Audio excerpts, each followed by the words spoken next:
That same day, Kennedy went on television and delivered a long statement about the Chappaquiddick incident. He looked straight into the camera and said words that sounded rehearsed and heavy. He admitted he failed to report the accident right away. He said he had been confused and in shock. He talked about grief, fear, doubt, exhaustion, panic, and the strange fog that followed him after the crash.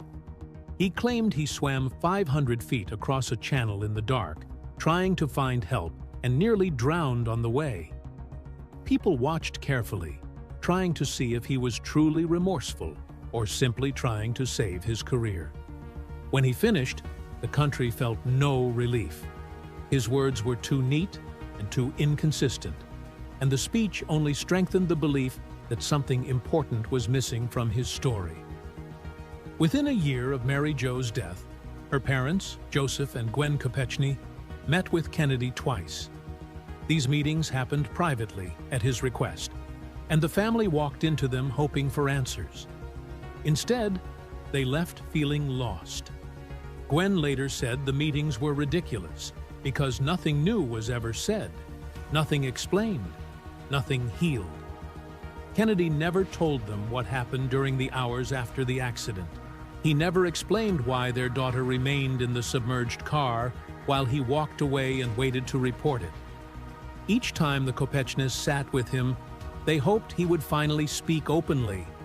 But every meeting carried the same emptiness.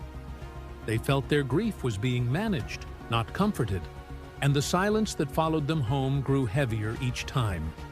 The most painful part was that they learned nothing. Gwen said later that they did not get even one answer about the night of July 18, 1969. They did not find out how long Mary Jo survived inside the car. They did not hear a word about what Kennedy did in those missing hours. They did not receive any explanation about why their daughter was left alone underwater while the senator went back to his hotel. The silence was almost cruel. It stretched through the months, then through the years, until it became clear that they would never be told the truth. Even more painful was the fact that Kennedy never apologized. In a 1994 interview, the Kopechnes revealed that he never once looked them in the eye and said he was sorry. Letters came from other members of the Kennedy family, but the senator himself remained quiet. Gwen waited for years, hoping he might offer even one simple acknowledgement of responsibility, but nothing came. That silence hardened into something permanent, something that shaped how the Kopechnes remembered him. He continued his public life, but he never spoke the words they needed, and the space where an apology should have been stayed empty forever. In 1989, Gwen spoke publicly about it. Her voice trembled as she said she wanted him to tell her what happened. She pleaded for any detail that might lift the weight pressing on her heart. She said she carried the burden of not knowing, and she believed Kennedy could ease it if he chose to. But he never did. Her plea hung in the air, unanswered.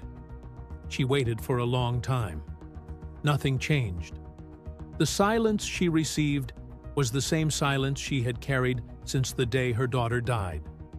The family did receive a settlement, but it came from the insurance company, not from Kennedy himself. The amount was $140,923, determined by actuaries calculating Mary Jo's potential lifetime earnings. It was a number printed on paper, a cold sum that tried to define the worth of a young woman's entire life. Their lawyer, Joseph F. Flanagan, confirmed that Kennedy did not pay any of it personally. The money did nothing for their hearts, and the transaction felt mechanical and detached. It only reminded them how easily a life could be reduced to a number. Years later, Gwen's anger sharpened. She spoke about the other women who were at the party that night, saying they all stayed silent. She believed there was a cover-up and that people had been paid to stay quiet. She thought the investigation was influenced by the Kennedys and that the hearings and inquest were carried out with a predetermined goal. She said The women present should have explained something, anything, but instead they stayed silent.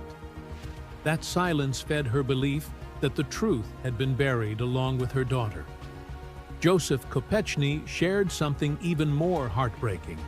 He said that the only satisfaction he and Gwen ever received was knowing that Mary Jo's death stopped Kennedy from becoming president. Kennedy's political rise collapsed after Chappaquiddick. He never managed to escape the shadow of the incident. Public trust never fully returned, and surveys in the 1970s and 1980s showed that voters could not forget.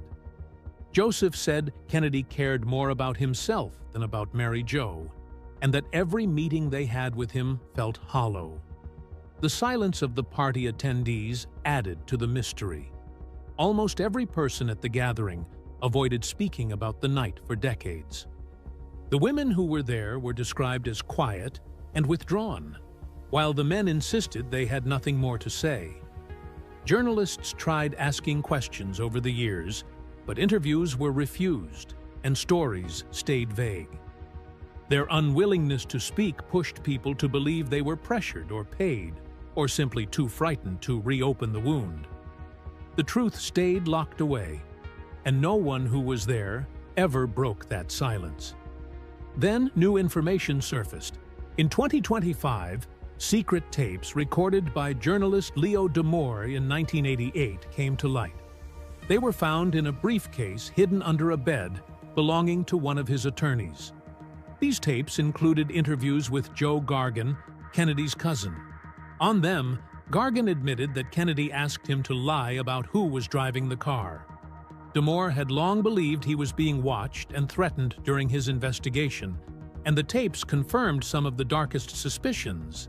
They suggested a coordinated effort to hide the truth, guided by political power and influence. The Kopechnys never saw these tapes. They died years before they surfaced. Joseph passed away in 2003, and Gwen followed in 2007. They left this world without the answers they deserved. Mary Jo's once bright career became overshadowed by a single tragic moment. She became known not for her work or her dreams, but for the way she died. Her family lived with a wound that never closed, and the silence that surrounded her death lingered long after everyone involved was gone, leaving behind a painful reminder of how truth can be lost when power stands in the way.